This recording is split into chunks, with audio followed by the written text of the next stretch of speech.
1986 সালে বাংলাদেশের নামকরা একটি বিশ্ববিদ্যালয়ের একটি হোস্টেলে কিছু স্টুডেন্ট পড়ালেখা করত। সঙ্গত কারণেই বিশ্ববিদ্যালয়টার নাম বললাম না, নাম বললে এক নামে সবাই চিনে যাবে। যারা পড়ালেখা করত তাদের মধ্যে একটা ছেলে ছিল, নাম রায়হান। ওর মধ্যে একটা লিডার ক্যাডার সবার উপর দিয়ে মাস্তানি করার একটা প্রবণতা দেখা যেত। রায়হান ছাড়াও রায়হানদের দলে আরও ছিল শরীফুল এবং আব্বাস। ওরা সব সময় একসাথে থাকতো এবং অন্যদের উপরে দাদাগিরি করে চলতো। নতুন কেউ এলে যদি সে হয় তাদের থেকে জুনিয়র, তাহলে তো কোনো কথাই নেই, তখন দাদাগিরিটা আরও জমতো। ওরা বলতো, এই তুই নতুন এসেছিস, তোকে দুপুরে খাওয়ার সময় খাবারের সাথে ডিম দেওয়া হবে, ওইটা কিন্তু তুই খাবি না, ওইটা আমরা তোর বড় ভাই আমাদের দিয়ে যাবি। শুধু তাই না, আদায় করেই ছাড়তো। এখানে ওরা থেমে থাকতো না। প্রতি শুক্রবারে ওদের হোস্টেলে একটু বাড়তি আয়োজন করা হতো, মানে সেদিন স্টুডেন্টদের জন্য মাংস রান্না হতো। সেখানেও চলতো রায়হান গ্যাংদের দাদাগিরি।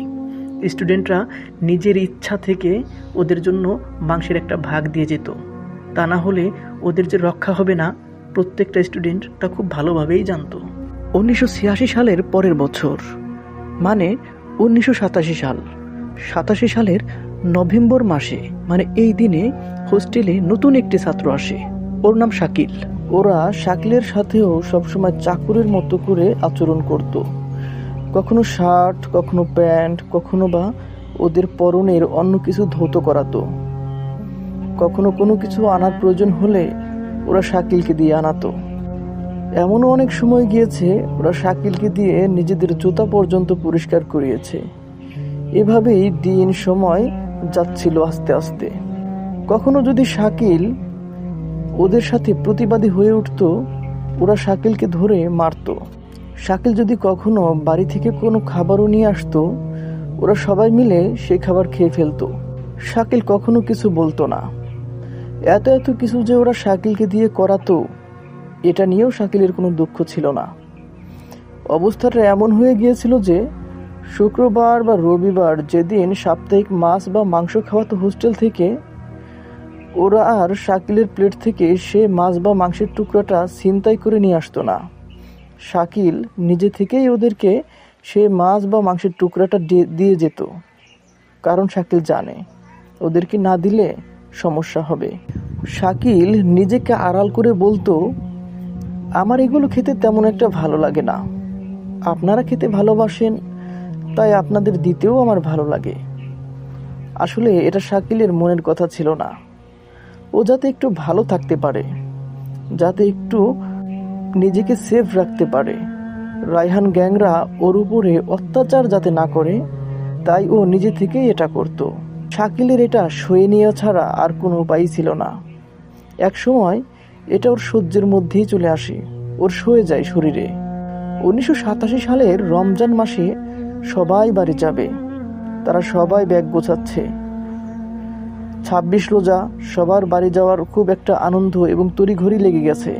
যাওয়ার আগে রায়হান গংরা শাকিলকে ডেকে বলল, আমাদের সবার বিছানা পরিষ্কার করে রাখবি, রুম ঝাড়ু দিয়ে রাখবি, হোস্টেলের আশেপাশে ময়লা জমে থাকলে সেটাও পরিষ্কার করে রাখবি। রায়হানের কথাগুলো শোনার পরে শাকিল বলেছিল, আচ্ছা আপনারা কোনো চিন্তা করবেন না, আমি সব কিছু ঠিক মতো করে রাখবো। যাই হোক, রায়হান গ্যাংরা দুপুর পার করে বিকেল 3টের দিকে একসাথে রওনা দিল। ওদের উদ্দেশ্য, ওরা প্রথমে রায়হানদের বাড়িতে যাবে, ওইখানে একদিন বেড়াবে, তারপর ওরা যার যার নিজের বাড়িতে যাবে। হোস্টেল থেকে প্রায় আধা কিলোমিটার হেঁটে তারপরে ওরা বাস স্ট্যান্ডে গেল। বাস স্ট্যান্ডে যেই কি ওরা বাসে উঠবে, ঠিক তখনই হোস্টেলের কেয়ারটেকার মামার সাথে দেখা। ওরা দেখে বলল, আরে মামা, আপনি এখনো বাড়ি যাননি? কেয়ারটেকার মামা হেসে দিয়ে বলল, যাই কি করে বলো, ওই যে একটা ঝামেলা বেঁধে গেল। ওরা বলল, ঝামেলা? কি ঝামেলা মামা? কেয়ারটেকার বলল, আরে মামা, ওই যে শাকিল ছেলেটা। তখন রায়হান বলে উঠল, কি করেছে শাকিল শেষরা? আমাকে বলেন, দেখেন আমি ওর কি করি। কেয়ারটেকার উত্তরে বলল, আরে না, তেমন কিছুই করেনি। শাকিল তো এবার বাড়িতেই যাবে না, আর যাবেই বা কোথায় বলো, ওর যে বাড়িঘর বলতে কিছুই নেই। ছোটবেলা থেকেই ওর বাবা মা নেই, অনেক কষ্ট করে মামাদের বাড়িতে বড় হয়েছিল। মামারা বোঝা মনে করেছিল বলে ওকে হোস্টেলে রেখে যায়। ও খুব ভালো স্টুডেন্ট। ওর মামি ওকে দুই চোখে দেখতেই পারে না। মামাটা একটু দেখতে পারত। এই 2 মাস আগে ওর মামাটাও মারা যায়। তাই ও আমার কাছে বলেছিল ওর যেহেতু যাওয়ার জায়গা নেই, হোস্টেলেই ঈদটা পার করে দিবে, খুব ভালো লাগবে। আর তোমরা তো জানোই হোস্টেলের নিয়ম অনুযায়ী হোস্টেলে একটা মাত্র ছাত্র যদি থাকে তাহলে কেয়ারটেকারদের ছুটি হয় না। তাই আমারও ছুটি হয়নি, শাকিলের সাথেই থেকে যাব আর কি। কেয়ারটেকার মামার মুখে এই কথা শোনার পরে রাইহান আব্বাসরা যেন আকাশ থেকে পড়ল। ওরা একটু গ্যাং টাইপের, ওরা একটু মাস্তান টাইপের, এটা ঠিক আছে, কিন্তু ওদের মধ্যেও মানবতা আছে, ওদের মধ্যেও ভালোবাসা আছে। ওরা অতটাও খারাপ নয়। ওরা ছাত্রদের উপরে একটু অধিকার খাটায়, একটু মাস্তানি করে, যাতে করে জুনিয়ররা কখনোই সিনিয়রদের উপরে চলে যেতে না পারে।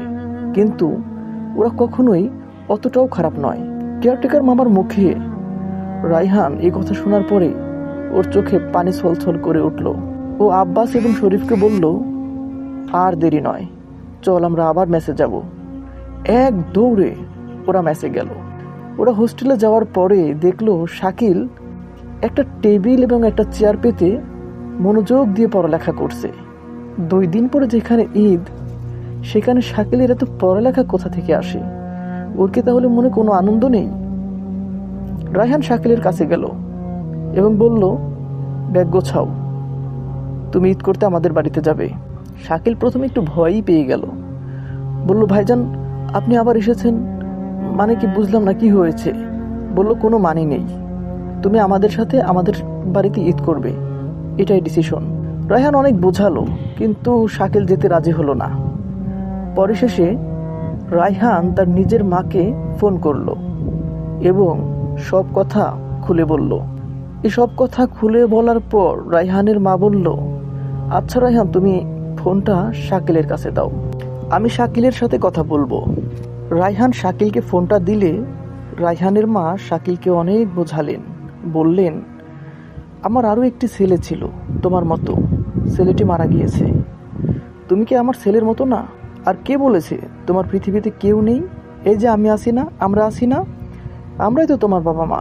রায়হানের মায়ের চোখে কথাগুলো শুনে শাকিলের চোখ ভিজে গেল এবং বলল, আচ্ছা ঠিক আছে আন্টি, আমি তাহলে রায়হান ভাইদের সাথে আসছি। রায়হানের মা বলল, কে তোমার আন্টি? আমি তোমার মা, আমাকে আর কখনো আন্টি বলবে না। যাই হোক, শরীফ এবং আব্বাস শাকিলকে বলল, আজকে থেকে তুই আমাদের ভাই, আমরা সব কাজ এখন থেকে একসাথে ভাগাভাগি করে নিব, আমরা সব কিছুতেই মানিয়ে চলব। আর শোন, আমরা রায়হানদের বাড়িতে যাচ্ছি, তুই আমাদের সাথে যাবি। ওইখানে চমৎকার একটা দৃশ্য দেখার আছে। প্রতি বছর রমজানের এই দিনে রায়হানদের বাড়ির পেছন সাইডটাতে অনেক বড় একটি হাওর আছে এবং সেই হাওরে নাকি এমন সব কাণ্ড ঘটে যেটা অনেক মানুষ দেখতেও ভয় পায়। আমরা সবাই মিলে দেখব। সবাই ভয় পায়, আমরা তো আর ভয় পাই না, আমরা দেখেই ছাড়বো ওইখানে কি ঘটে। এই জন্যই আমরা রায়হানদের বাড়িতে যাচ্ছি। ওইখানে একদিন থাকবো, তারপর আমরা নিজেদের বাড়ি চলে যাব। তুই সম্পূর্ণ ঈদটা ওইখানেই করবি।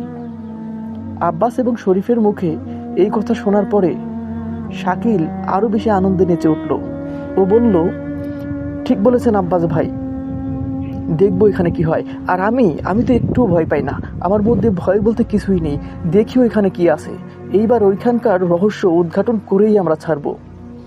সবাই যখন রাজি, তখন ওদের 4 জনের মধ্যে কেমন যেন একটা হাসি খুশি এবং একটা আনন্দ ভাব ফুটে উঠল।